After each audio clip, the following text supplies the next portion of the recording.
بسم اللہ الرحمن الرحیم۔ السلام علیکم۔ آج 20 سال بعد امریکہ ذلت آمیز شکست کھانے کے بعد افغانستان سے واپس جا رہا ہے۔ 1 مئی وہ پہلا دن تھا جب افغان امریکہ وار کا اینڈ ہو گیا تھا، اور ان 5 دنوں میں افغانستان میں کیا حالات ہو چکے ہیں، کس طرح سے جنگ اپنی شدت پر آ چکی ہے، یہ ساری ڈیٹیلز آپ کو بتائیں گے، اور آپ کو بتائیں گے کہ اب افغان حکومت کو اور بھارت کو افغانستان میں اپنی موت نظر آ رہی ہے، اور کس طرح سے وہ بوکھلائے ہوئے ہیں اور دونوں اطراف سے پاکستان پر حملے ہو رہے ہیں۔ ایک طرف حملے ہو رہے ہیں اور دوسری طرف الزامات کی بوچھاڑ ہو رہی ہے۔ دوسری طرف افغانستان میں افغان فورسز کی کیا حالت ہو چکی ہے، طالبان قبضے پر قبضے کرتے جا رہے ہیں، اور امریکی فوج کی کیا حالت ہے، وہ کس قدر خوف میں مبتلا ہے۔ رات کو بوٹ پہن کر اور بندوقیں ہاتھ میں پکڑ کر سو رہے ہیں۔ ساری ڈیٹیلز آپ کو بتاتے ہیں۔ اس سے پہلے اگر ابھی تک آپ نے ہمارا چینل سچ ٹی وی سبسکرائب نہیں کیا تو اسے ابھی سبسکرائب کریں اور بیل آئیکن پر کلک کریں تاکہ ہماری آنے والی ویڈیوز آپ کو وقت پر ملتی رہیں۔ 1 مئی جو امریکہ افغان جنگ کے خاتمے کا پہلا دن تھا، صبح 8 بجے امریکیوں نے اپنا سامان پیک کرنا شروع کر دیا، اور 2 بجے امریکی ایئر بیس پر ایک راکٹ کا حملہ ہوا۔ امریکی فوجیوں کو لگا کہ طالبان نے حملہ کر لیا ہے، اور وہ شدید خوف میں مبتلا ہو گئے، اور انہوں نے فوراً امریکہ سے مدد مانگ لی۔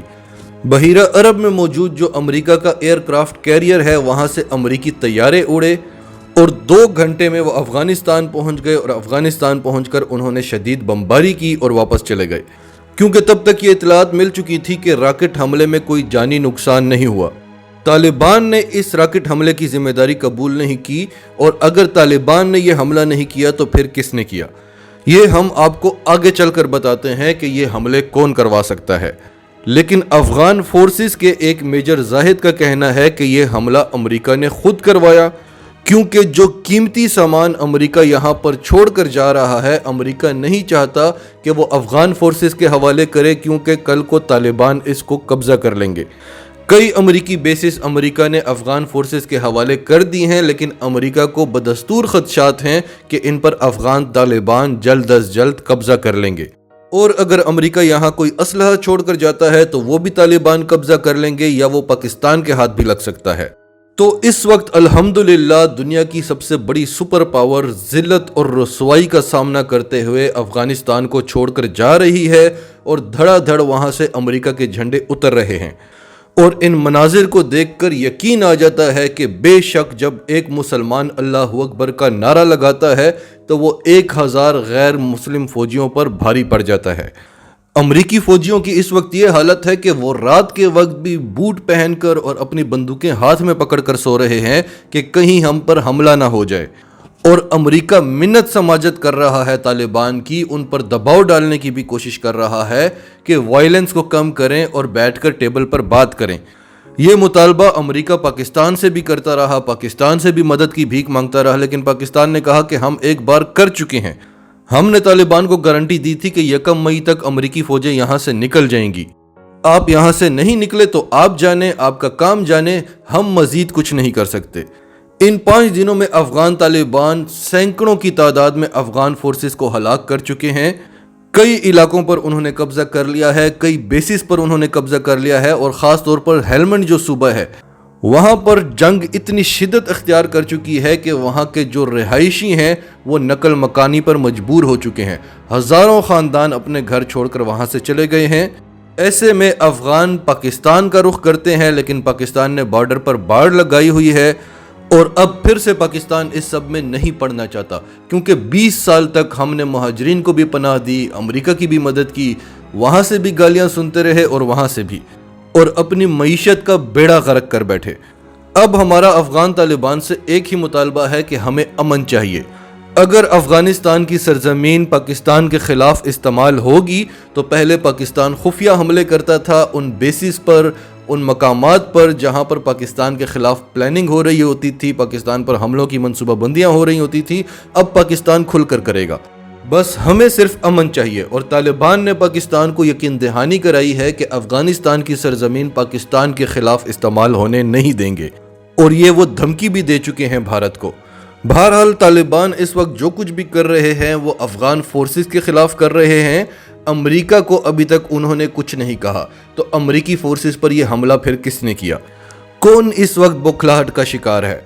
ایک ہیں افغان فورسز جو افغان حکومت کے انڈر میں ہیں، اور دوسرا ہے بھارت کے بارے میں ہم آپ کو آگے چل کر بتاتے ہیں۔ پہلے ہم آپ کو افغان فورسز کے بارے میں بتاتے ہیں کہ کس طرح سے یہ بوکھلائے ہوئے ہیں اور بوکھلاہٹ کی کیا وجہ ہے کہ انہیں اپنی موت نظر آ رہی ہے۔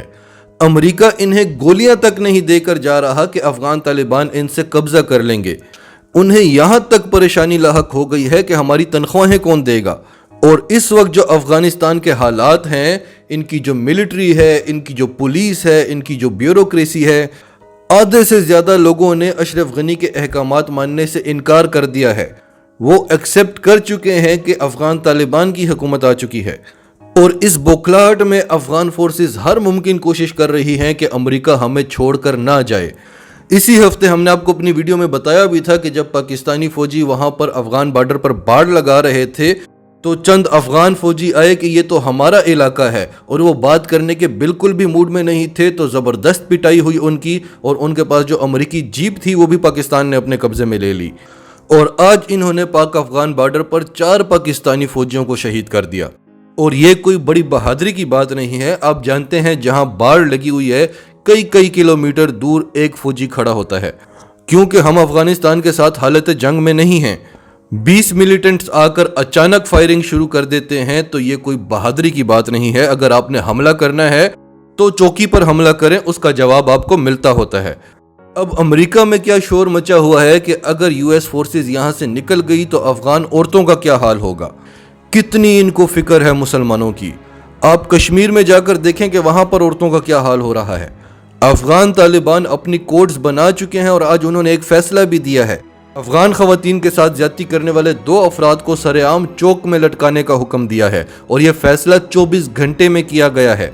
تو امریکہ کو یہ بھی پریشانی لاحق ہے کہ اگر ہم یہاں سے گئے تو یہاں پر تو اسلامی قانون نافذ ہو جائے گا۔ دوسری طرف اشرف غنی حکومت پاکستان پر الزامات لگا رہی ہے کہ پاکستان سے القاعدہ کے دہشت گرد آ رہے ہیں اور افغانستان میں بدامنی پھیلا رہے ہیں۔ یعنی ہر ممکن کوشش ہو رہی ہے کہ امریکہ پر دباؤ ڈالا جا سکے کہ اگر آپ یہاں سے چلے گئے تو افغان طالبان کتنے مضبوط ہو جائیں گے، پاکستان کتنا مضبوط ہو جائے گا، چین اپنے قدم جما لے گا۔ تو یہ حالت ہے افغانستان کی، اور یہی پریشانی ہے بھارت کی بھی۔ بھارت جس نے پاکستان کی منت سماجت کی کہ ہمارے ساتھ امن قائم کرو، ہمارے ساتھ مذاکرات کرو، سیز فائر کا معاہدہ کرو، اور پاکستان نے بھارت کے کہنے پر سیز فائر کا معاہدہ کیا اور بھارت نے وہ معاہدہ توڑ دیا۔ کل سیالکوٹ کے قریب پاک انڈیا بارڈر پر لگی باڑ کو توڑتے ہوئے 3 انڈین جوان اپنے ٹریکٹرز میں پاکستان کی حدود میں داخل ہو گئے اور یہاں آ کر ٹریکٹر چلانا شروع کر دیے۔ یوں ہی پاکستانی فوج وہاں پر پہنچی تو ان کے پاس مارٹر گولے تھے، انہوں نے وہ پاکستانی فوج پر برسانا شروع کر دیے۔ پاکستان نے ان کو بلا کر اپنا احتجاج ریکارڈ کروایا اور کہا کہ آپ کے کہنے پر ہم نے سیز فائر کا معاہدہ کیا ہے۔ اب بھارت نے یہ سب کچھ کیوں کیا؟ کیونکہ وہ شدید بوکھلاہٹ میں مبتلا ہے۔ ایک طرف تو افغانستان میں اسے اپنی موت نظر آ رہی ہے، امریکہ جا رہا ہے، بھارت کی بادشاہت ختم ہونے والی ہے، پاک افغان بارڈر پر امن ہونے والا ہے، اور پاک فوج کا پورا دھیان پاک انڈیا بارڈر پر ہونے والا ہے۔ یہ جو 20 سال سے بھارت مزے کر رہا ہے وہ ختم ہونے والے ہیں۔ ویسے تو بھارت کی 11 لاکھ کی فوج ہے اور ہماری 6 لاکھ کی فوج ہے، لیکن پھر بھی بھارت کی فوج چھوٹی پڑتی ہے کیونکہ اس کے بہت وسیع بارڈرز ہیں اور تمام ہمسایوں کے ساتھ اس کے تنازع چل رہے ہیں، اور بھارت کے اندر اس وقت جو حالات ہیں وہ اس قابل ہی نہیں ہے کہ وہ افغانستان میں کچھ کر سکے۔ اور پھر بھارت میں کرونا سے جو حالات پیدا ہوئے، جو اموات ہوئی، ان سب کو دیکھتے ہوئے کیسے پاکستانیوں نے مدد کے لیے ہاتھ آگے بڑھایا، اور جو مدد کے لیے ہاتھ نہیں بڑھا سکے وہ گھر بیٹھ کر آپ کی ویڈیوز کو دیکھ کر خون کے آنسو روتے رہے۔ یہ سب کچھ دیکھ کر بھارتیوں کے دلوں میں پاکستانیوں کے لیے ایک سافٹ کارنر پیدا ہو رہا تھا۔ اب گودی میڈیا اپنے بھارتیوں کو کیا بتا رہا ہے کہ دیکھیے یہ ہے پاکستان جو ایک طرف مدد کے لیے ہاتھ آگے بڑھاتا ہے اور دوسری طرف سے ہم پر حملے کر رہا ہے، کیونکہ اگر یہ نفرتیں نہیں بیچیں گے تو ان کی سیاست کیسے چلے گی؟ بھارت میں پاکستان کے خلاف نفرت کو بیچ کر ہی تو ووٹ ملتا ہے۔ آپ دیکھیں بنگال میں مودی کا کیا حال ہوا ہے، کس بری طرح سے وہ الیکشن ہارا ہے۔ تو مودی کو باقاعدہ گائیڈ کیا جا رہا ہے کہ آپ کئی عرصے سے پاکستان کے خلاف نفرت نہیں بیچ رہے، نہ آپ نے پاکستان کو گالیاں دی ہیں، نہ کوئی دھمکیاں دی ہیں، اس لیے یہ حال ہوا ہے آپ کا۔